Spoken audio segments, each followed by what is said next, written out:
Hello दोस्तों, नमस्कार, good morning. आप सभी का स्वागत है मोबाइल पाठशाला के यूट्यूब चैनल पे। आज से हम स्टार्ट कर रहे हैं आप सभी के लिए, सीएचएसएल के जितने भी एस्पिरेंट हैं उनके लिए ट्रिकी मैथमेटिक्स। ट्रिकी का मतलब क्या है भाई? ट्रिकी का मतलब सीधा सीधा इतना है कि अब आपको सारी की सारी चीजें बिल्कुल ट्रिक के माध्यम से मिलेंगी, जिससे आप 10 सेकंड, ज्यादा से ज्यादा आप 10 सेकंड में अपने सवाल के आंसर तक पहुंच जाए। ठीक है, और हर चीज को हम ऐसे करेंगे कि जैसे आपका एग्जाम बहुत नजदीक है, इस तरह से। भले ही आपका एग्जाम मार्च में एक्सपेक्टेड है, सेकंड या फिर थर्ड वीक में एक्सपेक्टेड है, ठीक है, लेकिन करेंगे वैसे ही। तो स्टार्ट करते हैं फटाफट से, आप सभी लोग शुरू हो जाइए। हारना सबसे बुरी सफलता नहीं, कोशिश ना करना ही सबसे बड़ी विफलता है। मतलब जिसने कोशिश ही नहीं किया उसकी हार तो सबसे पहले ही हो गई। बात है समझ में? एक ना, मुझे याद है, मेरे एक गुरु हुआ करते थे, तो वो एक बड़ी अच्छी स्टोरी सुनाते थे। वो कहते थे कि मतलब जिसने राइडिंग का प्रयास किया, राइडिंग मतलब घोड़े दौड़ाने का, उसने घोड़ा भी दौड़ाया। या ये कहते थे कि जो गिरा वही उठा भी, है ना, और जो गिरा ही नहीं वो उठेगा कैसे? बात समझ रहे हो? मतलब जिसने प्रयास ही नहीं किया वो कहां से सफल होगा? वो तो, उसके तो चांसेस ही नहीं है, 0.000% भी चांस नहीं है। और जो जिसने एक बार कोशिश किया उसके कुछ तो चांसेस होंगे, जीरो से तो अप ही होंगे। ठीक है, तो हमेशा अपना मोरल अप रखिए। मैं तो यही बोलता हूं, मोरल अप रखेंगे तो हमेशा ही कुछ ना कुछ बड़ा कर पाएंगे। जैसे ये सवाल है, इस सवाल को अगर आप देखेंगे तो कुछ ऐसा है, कह रहा है कि 45, ये सारे रेशियोज दिए हुए हैं। आपसे बोला इस रेशियो को मिलाकर मिश्रित अनुपात बताइए। तो मिलाने का सिर्फ इतना मतलब है कि पहले वाले रेशियो का गुणा पहले और दूसरे वाले रेशियो का गुणा दूसरे। ठीक है, तो हमें कुल मिला के पूरी चीज को करने की जरूरत नहीं है, हमें सिर्फ आधी चीज को करने की जरूरत है। आधी चीज जैसे क्या होगी? जैसे पहली को अगर मैंने तीसरी से किया, तीसरी को मैंने किससे किया? इससे किया, और इससे मैंने इसको किया। समझ रहे? तो मुझे एक तो बात पता चल रही है कि यहां लिखूंगा 45, यहां 3, यहां 51, 51 को आप 15 कर लो। ठीक है, 15 कर लो, 15, इसको आप लिख लो 256, और इसको यहां पे रखो 75, ये हो गया 4 इंटू 65 इंटू, है ना, 68 है, और ये है आपका 51, और यहां है 81। बस करना कुछ नहीं है, जहां जहां चीजें मिलने वहां काट दो। 17 × 51 हो गया, 17 × 4 = 68 हो गया। ठीक है, और कहां गया भाई? देखो ये 75 है और ये आपका 256 है, तो 4 से काटोगे, 4 × 6 = 24, 4 × 4 = 16 गया। ठीक है, और 9 से काटो, 9 × 5 = 45 हुआ, 9 × 9 = 81 हो गया। ठीक है, यहां 3 3 9 हो गया, ये काट के इसको भी कैंसिल आउट कर सकते हो। ये 5 है तो 5 से काटोगे तो 15 × 5 = 75 के। बात आई समझ में? यहां आप 4 से काटोगे तो 16 × 4 = 64 के। तो बचा क्या? सिर्फ 16 और 15, सिर्फ 16 15। ठीक है, ऐसे ही सवाल करना है। अगले को देखो, निपटाओ फटाफट से। आपसे पूछ रहा है, यहां पे आप ऐसे करोगे, देखो सवाल 6 7, बी कितना है? 8 और 9। तो मैंने आपको बताया था ना कि जो सीट खाली होती है बगल वाला फिल कर देता है, बगल वाला फिल करता है। तो 6 × 8 = 48 हो गया, 7 × 8 = 56 हो गया, और 9 × 7 = 63 हो गया। तो ये आपके सवाल का इजी सा आंसर हो गया, है ना। तो 56 63 जहां भी होगा वो मार के किनारे करो। देखा? मतलब सवाल का आंसर ऐसा कोशिश करो कि मात्र 10 सेकंड में तो आ ही जाए। जैसे पूछ रहा है यहां पे दो संख्याओं का योगफल 20 है, एवं अंतर 5/2 है, योगफलीय अंतर 5/2 है, तो संख्याओं का अनुपात निकालें। तो भाई मेरे, अगर मैं ये बोलूं आपसे कि संख्याओं का अगर योग 20 है, अंतर ये है, तो आप ये बोल सकते हो ना कि अगर मैं संख्याओं का योग अगर निकालना चाहूंगा, ठीक है, तो 9 और 7 16 होगा, 6 5 11 होगा, 11 कभी भी ये नहीं हो सकता, 9 7 16 ये हो सकता है। अब चलो ऐसे लिख लो, a + b a - b, ये हो गया 20 के, ये हो गया 5/2 के। आप इसको कैंसिल आउट कर सकते हो, 2a की वैल्यू आप यहां से निकाल सकते हो, 20 दूना 40 और 5 45/2 के। तो a की जो वैल्यू होगी वो 45/4 की होगी। अब जो b की वैल्यू निकालूंगा वो क्या होगी, वो यहां से देख लो कि b की वैल्यू जो होगी वो होगी 20 - 45/4। तो 4 का यहां गुणा कर लो तो हो जाएगा 80 के। तो b की वैल्यू जो आई वही 35/4 के। इन दोनों का रेशियो निकालोगे तो 9 × 5 = 45, 9:7 के, 9:7 के। अगला देखो, कह रहा है कि वह भिन्न बताइए जिसका 1/27 के साथ अनुपात क्या है 3/11 एवं 5/7 के अनुपात के बराबर है। बात आई समझ में? मतलब ये दोनों समानुपातिक हैं, कुल मिला के आपसे ये बोल रहे हैं। तो एक तो आप x लिख लो, कह रहा है कि वह भिन्न बताइए जिसके साथ, जिसके भिन्न बताइए जिसका 1/27 के साथ अनुपात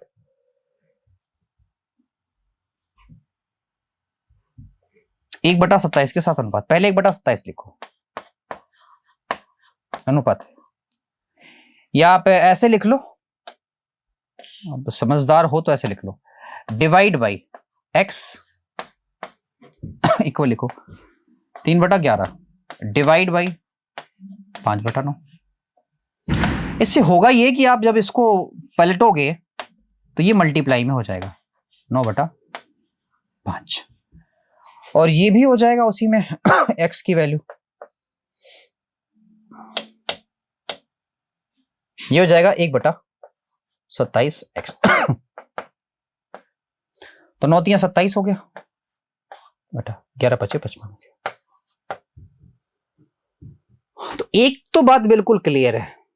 अब देखो ये काम गड़बड़ हो गया ना यहाँ पे, तो जो मैं बोल रहा था वो हुआ यही, इसने लिया यही एक्चुअली। इसने क्या लिया, मैं ये बोल रहा था कि x अनुपात है 1/27, ठीक है, तो 27 से 27 कैंसिल आउट हो जाता, तो बचेगा x की वैल्यू 1/55, और मैं डर रहा था इसीलिए 1/55 भाई, मतलब इस वाले का अनुपात पहले लिखना है। अगला देखो, कह रहा है कि दो रकम इसके समानुपाती हैं, यदि पहला रकम 20 है तो दूसरा क्या होगा। भाई 8 बराबर अगर 20 के है तो 9 की वैल्यू बतानी है आपको। तो आप जानते हो कि जो 9 की वैल्यू होगी वो कुछ ऐसे करके होगी, है ना। तो 8 से काटोगे, 4 दूना 8, 4 पंजे 20, 5 9 45, 45 का मतलब होता है 22.5। 9 की वैल्यू कितनी होगी 22.5 की, किसके भाई 22.5 की। ऐसे धीरे धीरे करके सवालों करो। वे दो संख्याएं याद करिए जिसका अनुपात क्या है, ये है जब दोनों संख्याओं में 25 घटा 25/2 घटा लिया जाता तो अनुपात ये होता। पहले तो इसको मिक्स में उस चीज में चेंज करो। तो इस चीज में जब 5 7 35 हुआ, और 35 और 5 40 अनुपाते 35, यानी मैं बोल सकता हूं ये हो जाएगा 8:7 के। 3 दियाएं 9, 9 और 2 11, 11:9 के। कह रहा है दोनों में से ये घटाया जाता है, ठीक है, बस समझ में, दोनों में से ये घटाया जाता है। आप देखो जरा, 8 3 11 7 2 9, ये गड़बड़ है ना। अगर दोनों में से सेम चीज घटाई जा रही है तो दोनों का अनुपात भी सेम होना चाहिए। तो इसको इसमें से घटा लो, इसको इसमें से घटा लो, यहां 2 आएगा, यहां 1 आएगा, 2 का गुणा इन दोनों में कर लो, यानी कि 9 दूना 18, 7 दूना 14, यहां 11 ही रह जाएगा, यहां 9 रह जाएगा। अब जरा देखो इनका डिफरेंस क्या आ रहा है, 7 आ रहा है ना। तो 7 रेशियो बराबर 25/2 के, तो 1 रेशियो बराबर 25/14 की। 1 रेशियो की वैल्यू ये होगी, तो आपको बताना है ये 18 का रेशियो बताना है, 18 गुणा 25/14। दूसरा वाला क्या होगा भाई, 35 गुणा 25/14। तो भाई ये दोनों संख्याएं हो जाएंगी, आप इजीली आप आराम से निकाल सकते हो, कोई डाउट नहीं। 37 को दो हिस्सों में इस प्रकार विभाजित किया जाता है कि एक हिस्से का 5 गुना, दूसरे हिस्से का 11 गुना का योगफल ये है। तो एक हिस्से का 5 गुना और दो हिस्से का, दूसरे हिस्से का 11 गुना।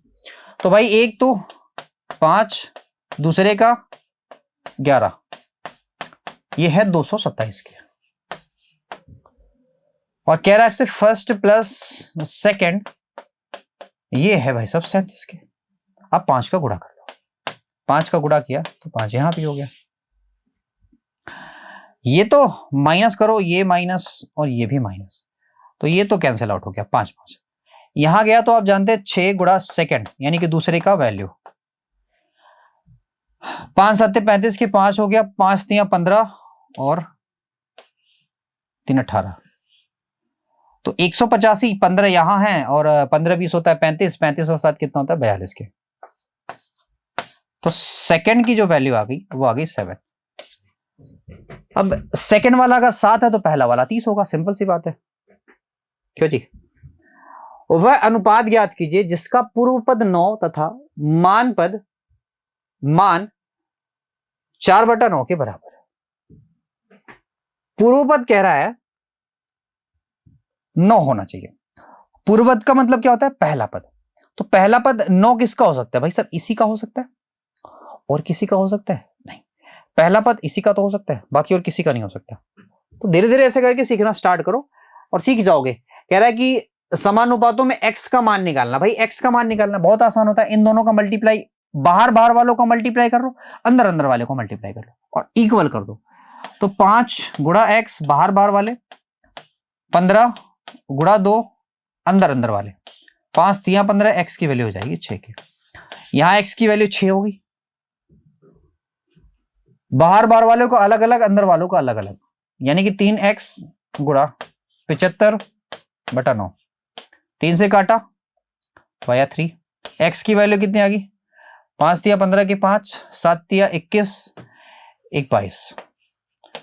दो वैल्यूज आ गई मेरे दोस्त, एक तो आई 6 और एक आई 225।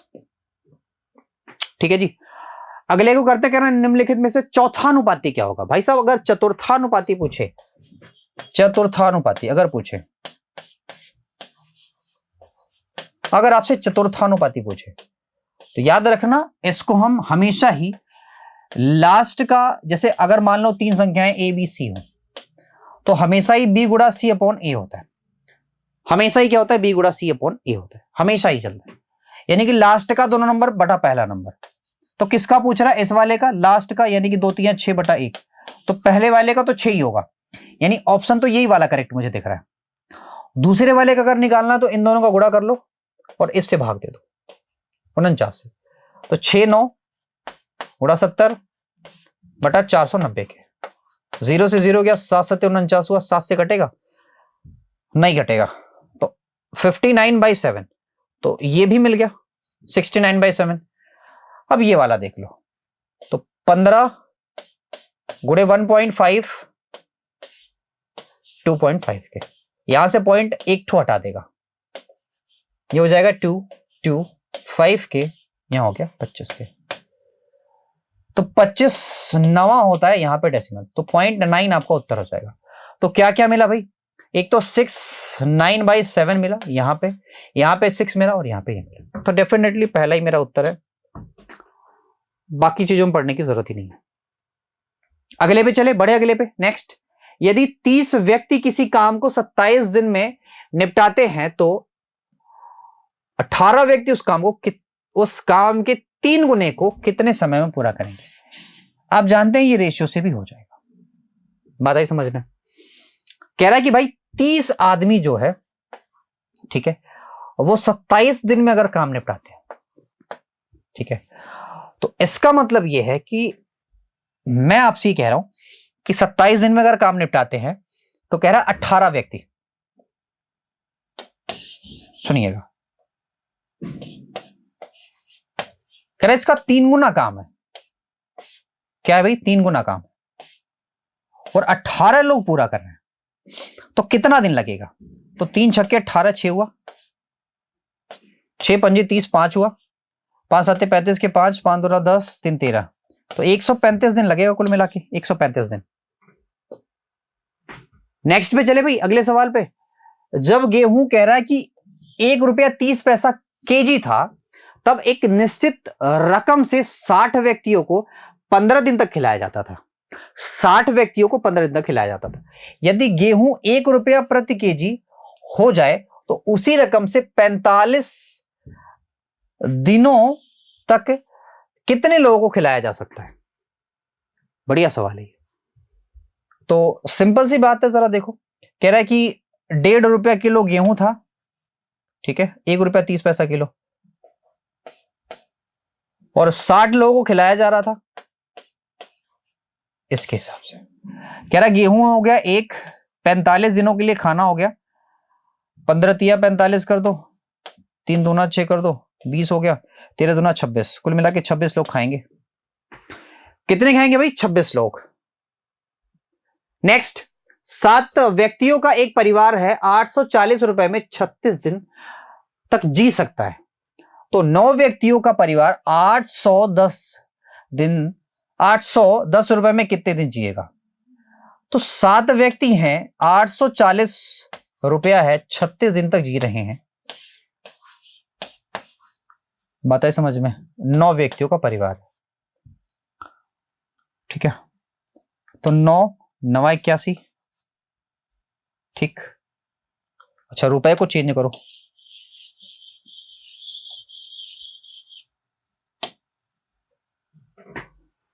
रुपए को चेंज करो। देखो 7 हो गया, 810 को ऊपर लिखो, 36 यहां होगा, रुपए को अलग लिखोगे, 9 गुणा 810, 840, तो ये गया इससे, 9 9 81 हुआ, ठीक है, 12 7 84 होता है, 12 3 36, 9 3 27 दिन, ठीक है। अगर डेज पूछेगा तो हम सिर्फ रुपए को अगल बगल कर लेंगे। 5 घोड़े हैं, 18 क्विंटल जई, 18 क्विंटल जई जो है वो 9 दिन में खा जाते हैं। तो 5 घोड़े हैं, 18 क्विंटल जई, वो 9 दिन में खाते हैं। कह रहा है कि 66 क्विंटल 15 घोड़े कितने दिन में खा जाएंगे? ठीक है, तो ये सवाल है। तो सेम वही चीज है कि आप ये वाला 66 उठा के इधर लिखो, ठीक है, यहां 66 लिखो और यहां 18 लिखो, पता है समझ में? तो 11 छक्के 66 हुआ और 6 तिया 18, 5 तिया 15 हुआ, 5 हो गया, ये कट गया 9 से, तो 11 दिन में खत्म हो जाएगा। बात है समझ में? नेक्स्ट अगला देखो, यदि 15 पृष्ठों वाली किसी पुस्तक की 1000 प्रतियों के लिए 26 रीम कागज चाहिए, तो इतने पुस्तक के लिए 500 प्रतियों वाले कितने रीम कागज चाहिए? ठीक है, तो सुनो, 13 वाला है, इस 5000 को आपको यहां रखना पड़ेगा, 26 रीम कागज को यहां कर दें, ठीक है। सुनो, 17 को हम कहां करें?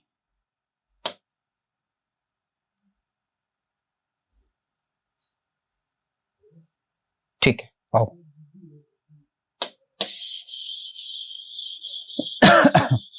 देखो, ये आपका 170 होगा, पूछो क्यों? ये 17 हो जाएगा, ये 1000 होगा, ये 26 होगा, यहां